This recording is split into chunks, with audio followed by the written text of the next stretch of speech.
Chers amis de Port-Royal, nous sommes à nouveau confinés. Certes, c'est pour la bonne cause, car il s'agit d'endiguer la propagation du virus, mais ce n'est guère réjouissant. Aussi, pour rompre cet enfermement, je vous propose de faire un peu de tourisme et de partir à la découverte d'un lieu peu connu, sauf des Normands bien entendu. Alors, partons. On raconte qu'un puissant seigneur normand, le comte Hugues de Montfort, découvrit un jour au milieu de la forêt, au creux d'un vallon, une clairière baignée par les eaux d'un petit cours d'eau.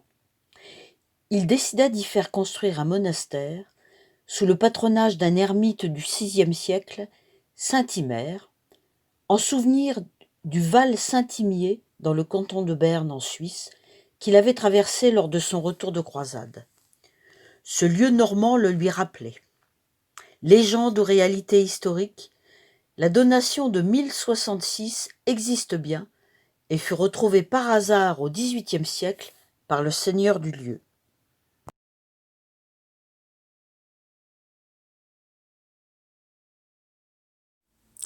Transportons-nous sur ce site qui a peu changé depuis l'origine. Saint-Imère se situe dans le département du Calvados. Sur cette carte topographique du diocèse de Lisieux, datée de 1750, on repère l'embouchure de la Seine, la forêt de la Touques sur la rive gauche du fleuve, la forêt de Bretonne dans une boucle de la Seine et au sud, le point rouge de Lisieux. Saint-Imère se situe à quelques kilomètres au sud de Pont-l'Évêque, sur la route qui mène à Lisieux. Encore maintenant, à l'écart de la nationale, le site reste très préservé. Au milieu d'un bois, au fond d'un vallon où court un petit affluent de la Touques, tout comme Hugues Ier de Montfort le découvrit au XIe siècle, c'est un hameau de quelques maisons, avec en son centre une église entourée de son cimetière. Nous y sommes. Ce tableau de Jean Restou, peint en 1735, qui est accroché dans la nef de l'église actuelle, rappelle le passage de Saint-Imère dans la solitude. Je cite « Imère, en fuite, ne tremble pas face aux cavernes et aux forêts. Il lui suffit d'avoir échappé aux tumultes angoissants, d'être englouti dans les profondes ténèbres et de mener une vie solitaire. Une pauvre cellule, une vile cabane suffit à celui qui est dénué de tout. » Je viens de citer là un extrait du long poème en latin, aux accents très virgiliens, composé par un jeune homme de 16 ans, Gabriel Dubois, en l'honneur du Saint-Ermite. Ce poème figure en préface du manuscrit étudié, celui de l'abbé de Roquette. Nous en reparlerons. Quand l'histoire de Saint-Imère en Normandie commence, nous avons là une petite communauté religieuse où s'installent des chanoines. Les donations des seigneurs de Montfort, des ducs de Normandie, se succèdent et pérennisent l'implantation. C'est un fief et les abbés, qui y sont nommés, doivent prêter serment de fidélité, foi et hommage, ainsi qu'un service militaire à leur seigneur, le comte de Montfort-sur-Risle. Au XIIe siècle, le fief de Saint-Imère avec ses dépendances passe dans l'escarcelle de l'abbaye du Bec-et-Loing et devient un simple prieuré, mais richement pourvu. Des moines du Bec sont envoyés à Saint-Imère pour desservir le prieuré à la place des chanoines. En parallèle, l'évêque de Lisieux confirme les donations, mais se réserve la prébende de Saint-Imère, puis accorde aux prières la faculté de choisir un vicaire pour la paroisse. Les difficultés commencent au XIIIe siècle. Les paroissiens et les religieux du prieuré ne s'entendent plus. Ainsi, en 1253, les moines décident d'ériger une tour à la croisée du transept et demandent à la paroisse de participer financièrement aux travaux. Refus catégorique. L'évêque de Lisieux, Foulques d'Astaing, devant qui l'affaire avait été portée, décide alors tout simplement de séparer l'église en deux par un mur. Nous aboutissons à cette situation originale où une même église dessert deux communautés distinctes. Le chœur, le transept et la première travée de la nef, jusqu'à l'escalier qui monte à la tour, composent l'église du prieuré. Et le reste de la nef, avec la chapelle de la Vierge jusqu'à la porte principale, deviennent église paroissiale, avec un curé pour la desservir. Chacun a sa porte d'entrée, l'une en façade, l'autre sur le côté, donnant sur le cimetière. Ce mur ne sera abattu qu'en 1791. Après la guerre de Cent Ans, la situation du prieuré ne cesse de se détériorer, et le système de la commande accentue la dégradation. Les prieurs successifs ne résident pas, se contentent de percevoir les revenus, et bientôt les bâtiments du prieuré tombent en ruine. Déjà les moines du Bec, qui rechignaient à venir s'installer à Saint-Hymer, ne viennent plus que pour la fête du Saint-Patron. Un chapelain est censé y résider. En 1695, les religieux du Bec quittent définitivement le prieuré et Saint-Hymer tombe en déshérence. À tel point qu'en 1707, lors de sa tournée pastorale, l'évêque de Lisieux, Léonard de Matignon, constate le délabrement des bâtiments et ordonne le rétablissement des lieux et des religieux pour dire l'office. C'est alors qu'entre en scène le nouveau prieur, Henri-Emmanuel François Raymond de Roquette, plus communément nommé l'abbé de Roquette. En 1717, il est nommé prieur commendataire du prieuré de Saint-Hymer, un prieuré pour le moins ruiné, dont les titres de propriété sont dissipés, les biens perdus, un prieuré où l'office est négligé. À partir de ce moment, toute son énergie va tendre à la restauration du prieuré, restauration tant matérielle que spirituelle. Mais voilà, son parcours, ses interventions, ses décisions, son discours le font suspecter très tôt de jansénisme. Et nous retrouvons tous ces éléments dans un volumineux dossier intitulé « Mémoire de l'abbé de Roquette » conservé aux archives départementales du Calvados. La description du site lui-même accrédite cette thèse de jansénisme à Saint-Hymer. Quand on regarde ce qui reste du prieuré en 2020, on ne peut que faire un lien avec Port-Royal. Comparons la gravure de Port-Royal des Champs réalisée par Nicolas Bocquet d'après la gravure originale de Madeleine Hortemels avec le clocher de l'église de Saint-Hymer. Le clocher ne ressemble-t-il pas comme un frère jumeau à celui de Port-Royal des Champs? Les clochers des églises du Pays d'Auge n'ont rien à voir avec ce type d'architecture. De plus, l'église de l'abbaye des Champs a été détruite en 1713, alors que le clocher de Saint-Hymer a été terminé en 1767. Pourquoi construire un clocher comme celui des Champs plus de 50 ans après? Et le cloître et le dortoir qu'il fait reconstruire, n'évoque-t-il pas le cloître de Port-Royal de Paris, toujours existant?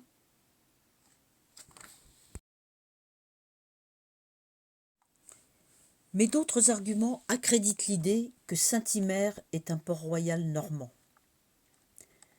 Henri-Emmanuel François Raymond de Roquette d'Amade est né le 23 novembre 1699 à Blangy-en-Auge, près de Pont-l'Évêque. Il est le troisième enfant d'Emmanuel de Roquette, seigneur de Bailleul, premier écuyer de la princesse de Conti et de Marie-Françoise de Macaire. Nous n'avons pas, hélas, de portrait de l'abbé de Roquette. Deux oncles paternels ont joué un rôle important dans le maintien de sa position. Henri-Emmanuel de Roquette, docteur en Sorbonne, membre de l'Académie française, abbé de Saint-Gildas de Rhuys en Bretagne, il possède aussi l'abbaye de Saint-Gimond et le prieuré de Saint-Hymer en Auge qu'il donnera à son neveu. Deuxième oncle, Gabriel de Roquette, pourvu successivement de plusieurs abbayes, vicaire général du prince de Conti, évêque d'Autun de 1666 à 1702. Notre prieur passe son enfance et sa jeunesse à Paris. Il est pensionnaire au collège Louis-le-Grand à l'âge de 10 ans. Il y connaît le futur cardinal de la Roche-Aymon. À 17 ans, on le retrouve dans la classe de logique du collège Mazarin, condisciple d'Armand Arouet, frère de Voltaire. Le 24 juin 1717, il reçoit la tonsure dans la chapelle des Petits Augustins avec l'autorisation du cardinal de Noailles, archevêque de Paris. Puis il passe 2 ans à la paroisse de Saint-André-des-Arts, où il fait le catéchisme. Enfin, il entre au séminaire de Saint-Magloire, dirigé par les pères de l'oratoire. Il y côtoie Timoléon de Cossé-Brissac, Claude de la Châtre, Dominique de la Rochefoucauld et surtout le diacre François Paris, dont il reste un fidèle ami. Et en parallèle, il suit des cours en Sorbonne. C'est en novembre 1725 qu'il décide de venir résider définitivement dans son bénéfice de Saint-Hymer. Il ne faut pas oublier le contexte politico-religieux du royaume à son arrivée en Normandie. La bulle Unigenitus de 1713 a cristallisé les oppositions entre les membres du clergé français, partisans de la bulle ou appelants. En condamnant 101 propositions, extraites des réflexions morales de Pasquier-Quesnel, elle a ouvert un débat crispé, en pleine actualité, au moment où l'abbé de Roquette arrive à Saint-Hymer. À Saint-Hymer, il fait la connaissance du curé de la paroisse, l'abbé de la vigne de la Hogue. Dès leur première rencontre, cela se passe mal. L'abbé de Roquette le juge, je cite, « moliniste outré », et le curé juge le prieur, un homme rebelle à l'église. C'est le début d'escarmouches qui deviennent batailles organisées entre les deux hommes, le curé clamant partout que le prieuré est un réceptacle de jansénistes. Des mémoires sont envoyées à la cour au sujet des hôtes du prieuré, jugés suspects. Une lettre de M. de Roquette père à son fils pour obtenir des explications sur sa conduite supposée montre la virulence des accusations. Le cardinal de Fleury ayant confirmé les accusations de jansénisme à l'encontre de l'abbé. La situation est dangereuse, tant pour le jeune abbé que pour la famille de Roquette. Je vis hier monseigneur le cardinal de Fleury. Son éminence me fit l'honneur de me dire et de me faire des reproches fort vifs sur vos faits et prouesses touchant la Constitution. Il dit qu'il n'y a guère qui fasse tant parler que vous à ce sujet-là, que votre prieuré est le réceptacle de tous ceux qui sont animés contre, que vous vous chargez de tous les plus méchants livres, que vous avez des relations ouvertes et secrètes avec toute la cabale jansénienne. Expliquez-moi, je vous prie, toute cette énigme. Vous n'êtes chargé d'aucun ministère ecclésiastique. Pourquoi donc vous mêlez-vous de dogmatiser sur des choses qui n'ont aucun rapport à votre rang et à votre caractère ? Et un peu plus loin, commencez par ôter de votre bibliothèque tout ce qui regarde la Constitution, car un beau matin, vous vous verrez enlever tous vos livres par ordre du roi, si vous ne le mettez à couvert aussitôt cette lettre lue.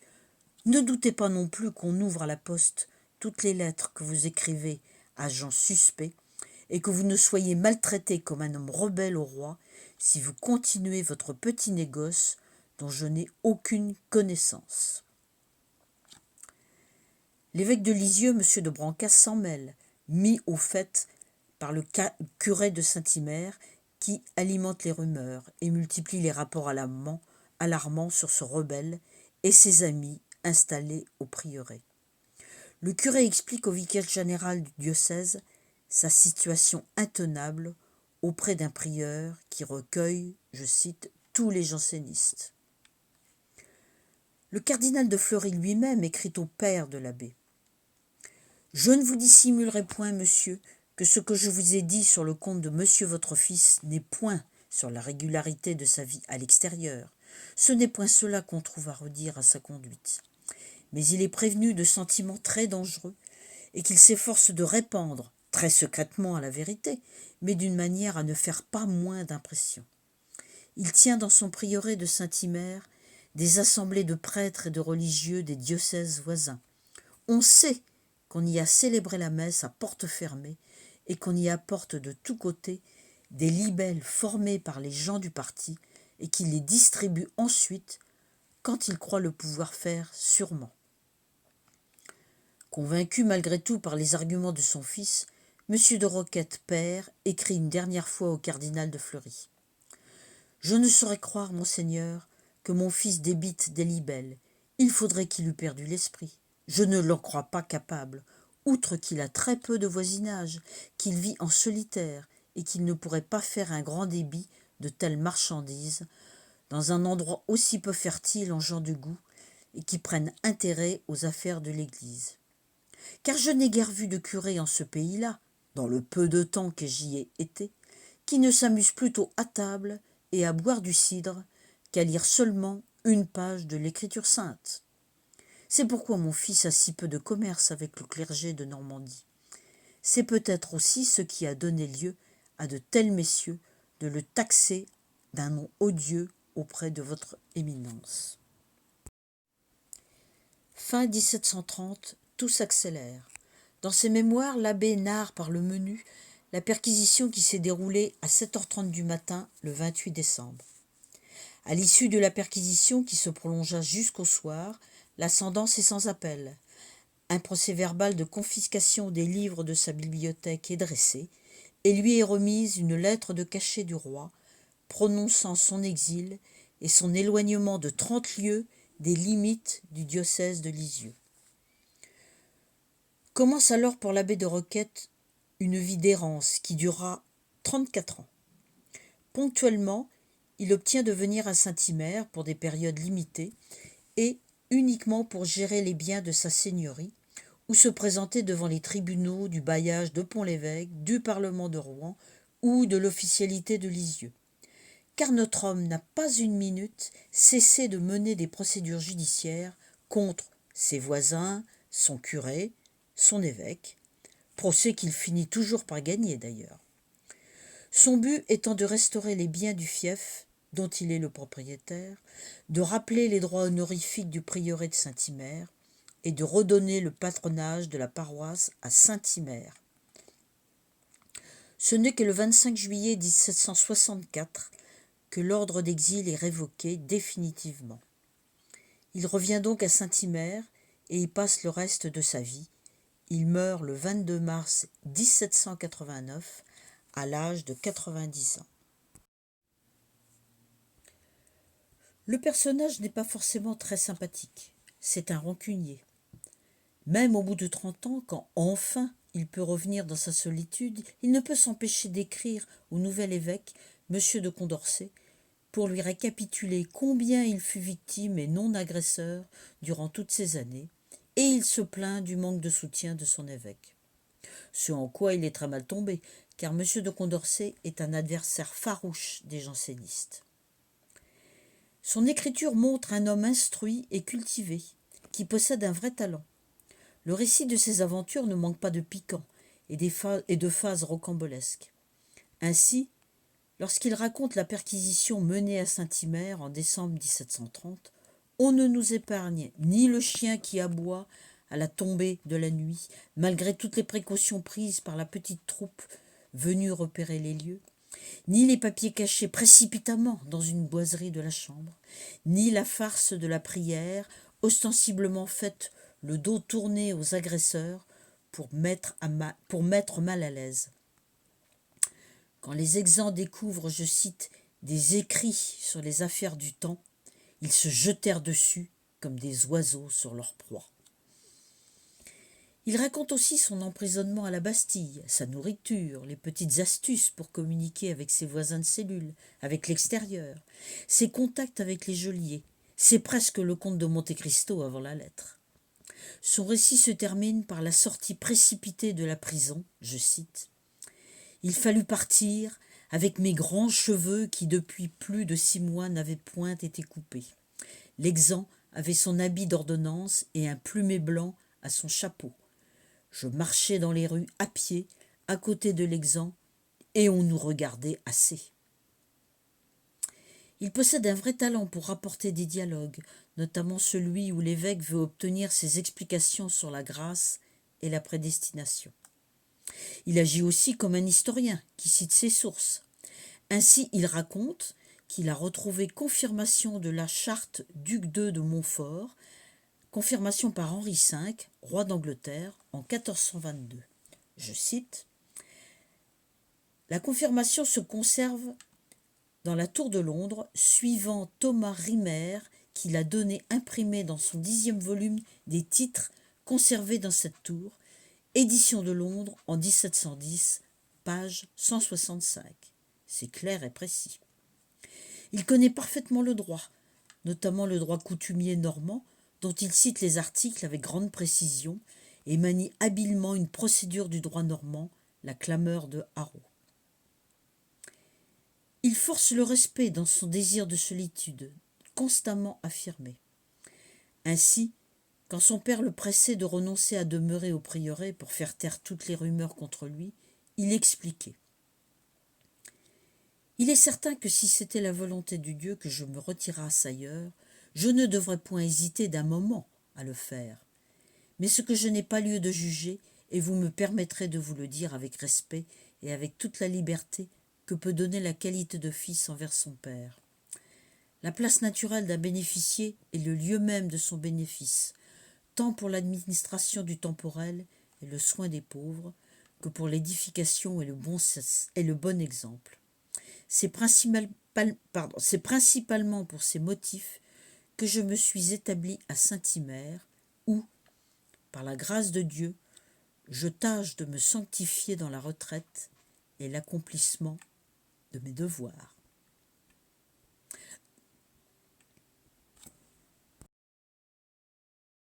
Dans un autre passage de ses mémoires, il affirme : « Si j'avais été le prieur, comme la plupart des jeunes abbés commendataires, uniquement occupé de mes plaisirs, fréquentant la chasse et le monde, recherchant plusieurs bénéfices, je ne serais point exposé à la persécution que l'on me fait souffrir.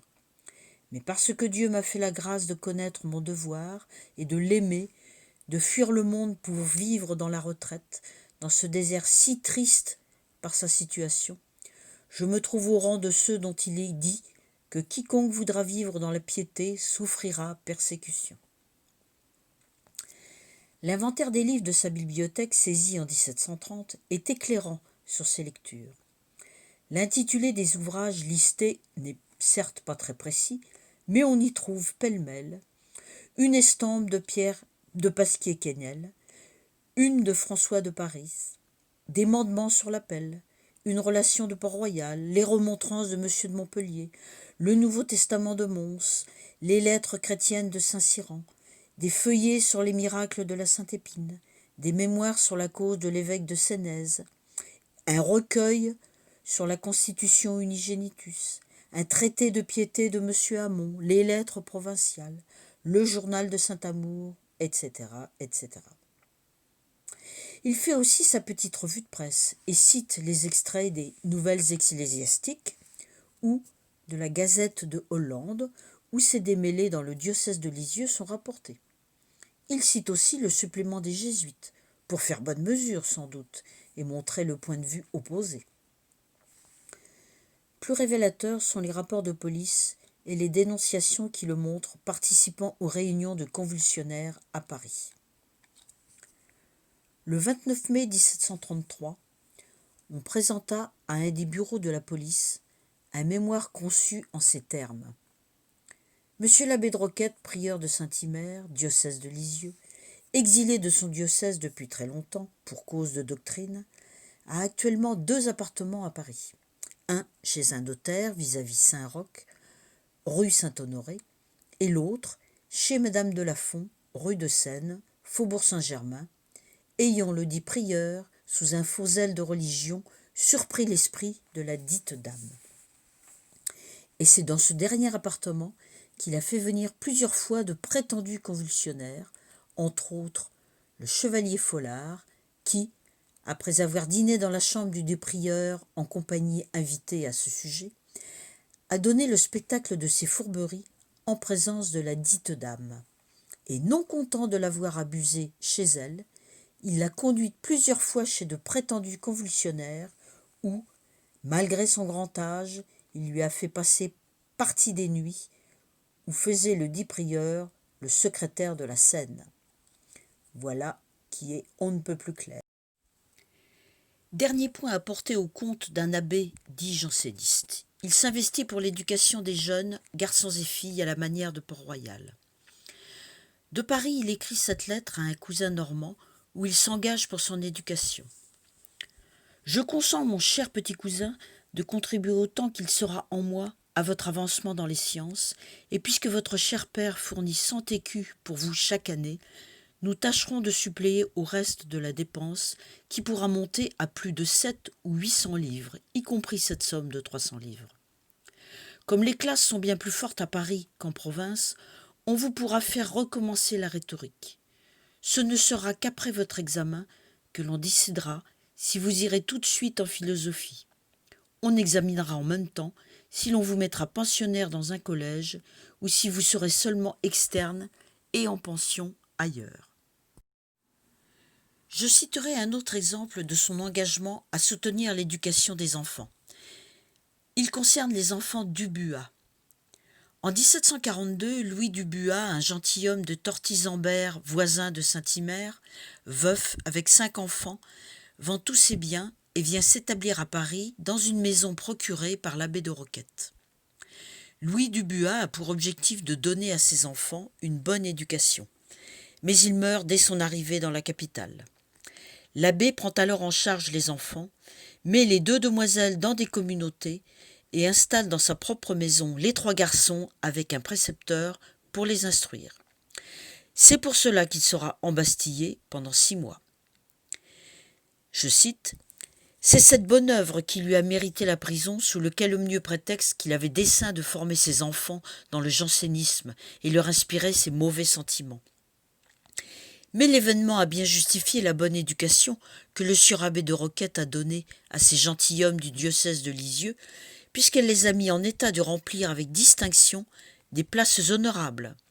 L'un est le comte de Buat, ministère plénipotentiaire du roi à la cour de Dresde, l'autre est le chevalier du Buat, chef des ingénieurs à Valenciennes.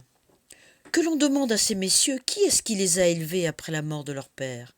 Ils répondront, avec les sentiments de la plus vive reconnaissance, que c'est monsieur l'abbé de Roquette qui a eu soin de leur éducation et de celle de leurs frères et de leurs sœurs, qui a fourni des sommes considérables pour leur donner les secours nécessaires et leur procurer les meilleurs maîtres, tant pour la piété que pour les sciences. C'est un fait que Louis-Gabriel Dubuat Nancey devint diplomate, spécialiste des cours d'Allemagne, historien, et il a même commis quelques ouvrages économiques. C'est lui qui, à l'âge de 16 ans, a écrit le long poème en latin sur Saint-Hymer, évoqué au début, poème qui figure en introduction aux mémoires de l'abbé de Roquette. Enfin, dernier exemple encore plus significatif. Dès son arrivée à Saint-Hymer, l'abbé a souhaité fonder des petites écoles à l'image des petites écoles de Port-Royal. Catherine Boulot a étudié ces petites écoles de Saint-Hymer. Au XVIIIe siècle, les écoles de charité pour l'éducation des enfants pauvres se multiplient, mais à Saint-Hymer, il n'y a pas d'école. Quand l'abbé de Roquette arrive en 1722, il pense à en fonder une. Mais c'est sans compter avec l'antagonisme qui l'oppose au curé de la paroisse. La tenue d'une école devient un nouveau sujet de discorde. D'une part, parce que le prieur empiète sur une mission dévolue au clergé local, et d'autre part, parce que l'enseignement dispensé sur l'initiative d'un janséniste convaincu ne peut qu'être sujet à caution. L'abbé de Roquette arrive avec un maître d'école, M. Ferrand, de l'Oratoire. Les cours, en l'absence de local pour recevoir les enfants, ont lieu dans le prieuré. Mais le curé s'y oppose, et l'école ferme presque aussitôt. Je cite « Le curé n'eut point de repos qu'il nous décriait cet ami comme enseignant aux enfants une mauvaise doctrine, leur expliquant un autre catéchisme que celui d'un diocèse et les faisant lire dans de petits livres bleus par où il voulait désigner de mauvais livres sans approbation ni privilège. Ce qui était peu conforme à la vérité, puisque M. Ferrand expliquait à ses écoliers le catéchisme même du diocèse, dont on avait acheté 4 douzaines à Lisieux. Les autres livres venaient aussi de la boutique de l'imprimeur de M. l'évêque. Fin de citation. En 1724 arrive un autre enseignant, Thomas Alexandre, envoyé de Paris par l'abbé de Roquette. Il resta plusieurs années au prieuré sans exercer, par refus du curé de l'employer. C'est ce même Alexandre qui devint précepteur des enfants du Buat et vaudra à l'abbé de Roquette son emprisonnement à la Bastille. L'abbé persévère. En 1743, toujours en exil, il réussit cependant à installer 2 écoles très modestes, une pour les garçons et une pour les filles, ce qui est plutôt exceptionnel à l'époque. En 1764, il fait construire, je cite, « une belle et bonne maison toute en pierre ». C'est ce bâtiment blanc que l'on voit à droite, qui est l'actuelle mairie. Rappelons qu'il est rare en pleine campagne de concevoir un bâtiment spécialement destiné à recevoir des écoliers. Bâtiment en pierre, dans une région où le pan de bois est plus courant, preuve de l'importance que le prieur accordait à l'école. Nous possédons aussi le projet de règlement établi par l'abbé de Roquette qui nous renseigne sur l'organisation des écoles et l'enseignement qui y était dispensé. Une première chose apparaît, tout y était en français. Concluons. L'évêque de Lisieux prononça une phrase capitale dès l'arrivée de l'abbé de Roquette à Saint-Hymer. « J'apprends, monsieur, que vous voulez faire un petit port-royal dans votre prieuré.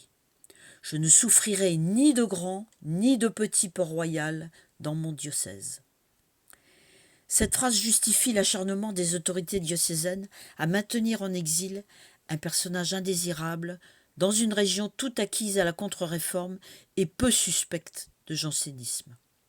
Le thème du fantôme du jansénisme évoqué par l'abbé dans une lettre à l'évêque va le poursuivre toute sa vie. Tout finira par s'apaiser. Le 28 juin 2019 a été commémoré le 150e anniversaire du baptême des cloches Saint-Blaise et Saint-Hymer, installés ensemble en 1869, preuve que la bataille engagée par l'abbé de Roquette devant les tribunaux pour savoir qui était le patron primitif du monastère, Saint-Hymer ou Saint-Blaise, était bel et bien enterrée un siècle plus tard. Cette visite de Saint-Hymer en Pays d'Auge se termine. Elle vous a peut-être donné des idées de promenade en des temps plus sereins. Je vous remercie.